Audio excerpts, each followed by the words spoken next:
Hello, it is the 1st of April 2011. Welcome to today's Silver Log. Before we get into the charts, I want to go over an article I was looking at today and the mathematical formulations used for showing upside and downside targets. I was looking for the highest and lowest prices silver traded at on an intraday level from the 1971 low period and the 1980 high. Didn't find much luck in finding a lower number than $1.27.5, but that was the lowest close that I have, and the highest number I found was 52.50. Some go with 50.5. Overall, those small amounts only make small changes to these numbers anyway. And I found this article from silverstockreport or slash 2007, how low can gold go? And within this article, they were showing some mathematical formulations by taking the current money supply, divide by the money supply for the target you are comparing towards, and multiply its previous price. So from the article, back when the money supply on the M3 was 11.5 trillion, it was divided by the 1980 level, which was 1.8, and the gold high of 850 calculated a high target of 5,362. Haven't been anywhere close to that. The downside level, which we didn't reach either for the 587, took the 1971 M3 of about two-thirds of a trillion, multiplying this by the low of 35 for 587. And I took the same formulas and I decided to use today's approximate money supply as well as the changes for adding silver instead of just gold.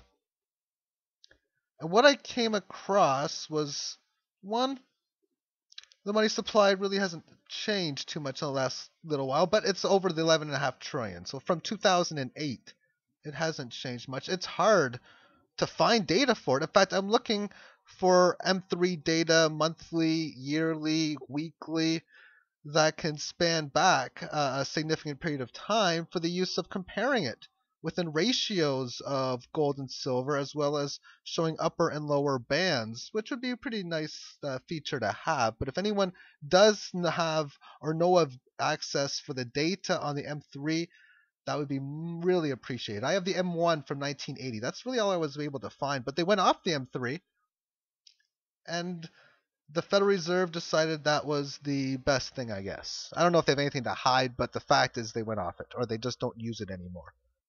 M3 is also the way of measuring tangible currency that's easily transportable, whether that be through paper, melt, and there's so many other ways. You can do a Google search if you want to find out more. But when I took the levels of the 13.8 today and I changed the numbers, the upside for gold and the downside for gold changed. It went from 53.62 up to 64.34 and up to 700 on the downside. And that's really significant because Jason Hommel, who was the one who did this, stated if we go lower, watch out for this number here. And we went down to 700, which turned out to be this one in here. And during the bottom, which I'll read in just a little while, then that level was the actual support. Now for silver, 397, we'll roughly say 400 on the upside, and 25 and two-thirds on the downside. Therefore, we should have found support in 2008 at 25. Yeah, we came from 21. So I'll read what this says and I'll show you my synopsis. 2008, the M3 level was a little higher in comparison to today when the metals bottomed at around 14 trillion. Therefore, the targets remained around the same levels used above. My synopsis is that this shows 2569, or in that area, is comparable to the 1971 bottom of a buck 27. And today being 50% higher than this level, then we could potentially now be at the 1972 levels of $1.90 an ounce. Gold, it's doubled from its 700 downside level. It's at 1400 and change. And doubling 35 is 70. So we're a little over the $70 mark, which takes us back to a brief period in February of 1973 when gold was $70 per ounce. Furthermore, in 2002, the year of the bottom for most markets in the gold and silver in that area, M3 was around 8.7 trillion. And if we take the number 8.7 divided by 2/3 of a trillion and multiply the bottom, we get $16.19. So just as 25 was supposed to be support in 2008, 16 was supposed to be support in 2002. Of course, it wasn't that. It was $4, and that's 75% lower. So if we take 75% off of the 125 or 127 price, that gives us about one-third of a dollar. And this is a quarterly chart with many levels below and above the highs and the lows, up to over 300 and down to 30. So therefore, the levels from here was like being down to here, something in that area. Because I've been stating that this is undervalued, this is overvalued. Question is, how undervalued were we here? I don't know, but I do know that we're more undervalued here than here. How overvalued were we back in 1980? In order to know that, you need to compare that to something. So it's very difficult to state, well, we were properly valued here or here or here.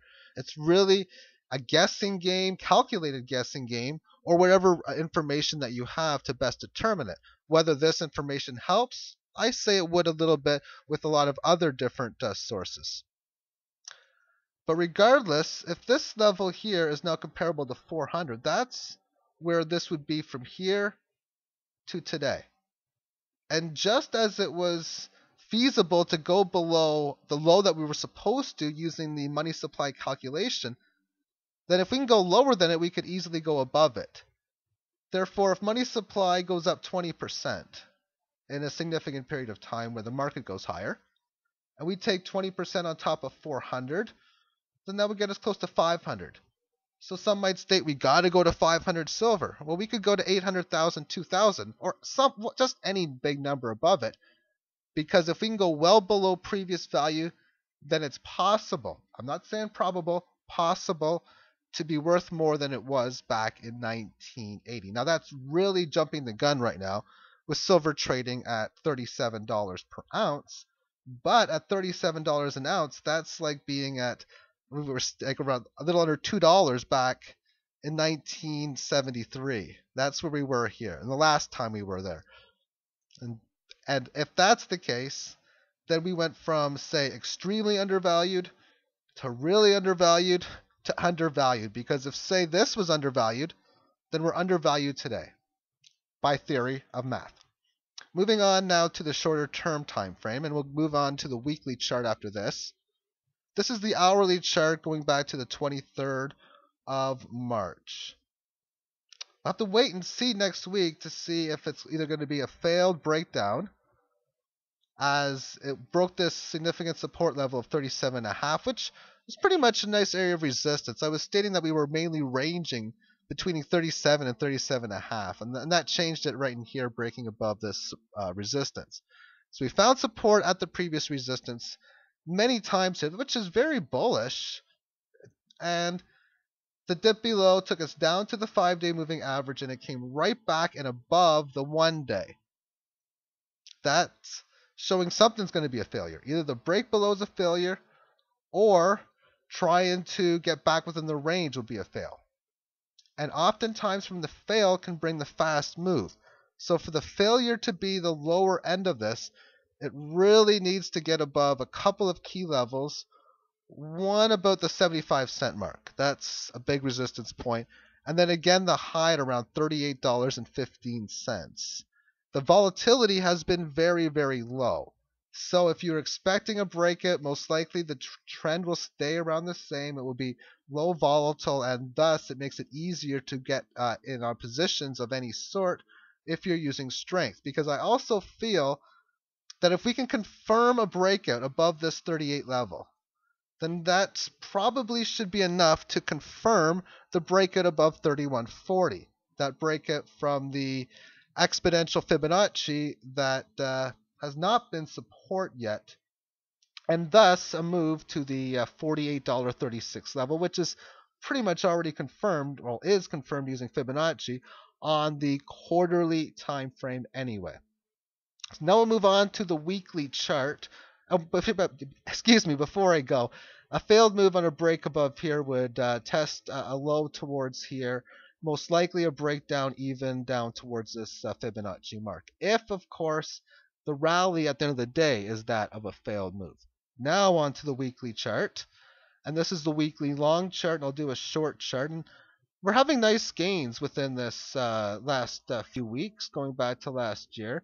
Overall, we're in a bullish trend. This is the uptrend pattern of, or the, excuse me, the definition of trend is higher highs, higher lows. This is a higher high. This is a higher low. And that's it, other than we've already guaranteed another higher high. Therefore, the significant level to hold to officially make a higher low would take us above 26.5.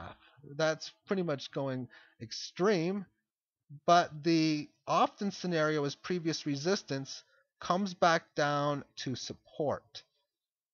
Thus far, it could easily do that, and if we have a move lower, that would be the expected portion. But we're also getting high enough where we can almost start to state, well, maybe we don't want to find resistance here. An example of it is in this resistance point here, 2135. We broke above this level, and we never found support at it. So when this point here is starting to get higher, you're starting to say, you know what, maybe I don't want to find support here. I want to establish support at a higher level, which is what happened. It found support in here. So as the market goes higher, you'll state again, I don't want to find support here. I want to find support at a higher level. In a situation where, say, the market goes up to here, now all of a sudden you might want to find support somewhere in this area in here. If we change this up now to the longer term perspective of the higher lows, 1, 2, 3, 4, I even count this breakout and this one in here. These are the higher lows. For the highs, 1, 2, 3, really a lower low officially, or double or equal low. This one in here, and then again the next one that we end up making. So the trend continues to be higher, and it needs a breakdown below this low to change the trend within a lower low. Now, as far as reducing the size of these candles, same chart, not as many candles. Since this rally has begun at the end of August, we have only once ever had 2 consecutive down weeks, which was actually 3, and the time frame of January of this year. The only other down moves was this really miniature one, and I mean miniature, this okay size one. Considering this had a peak up here, pretty decent size one, an okay size one. These 3, and then the one 2 weeks ago. And that's why if we happen to break down to this area, we would still be bullish and still be making the possibility or probability of making that of a higher low within the market. This, of course, is that previous resistance. And if we have a break above our current of the out next week, that is, what we are seeing after this move is the 2 candle consolidation, breakout candle, and this candle in here is a consolidating one. It made a higher low from the last week. It wasn't as volatile. Sellers nowhere near wanting to aggressively push this down, and oftentimes that can lead to greater gains. And when you do have the bigger gains, then I'll be really stating the next key support level would probably be right on this break in here, or this peak in here, which is roughly 36, I think. 36 would be the level I would be focusing on for support if we have any breakouts above 40 to 41. Thank you for watching, and have yourself a magnificent weekend. Bye-bye.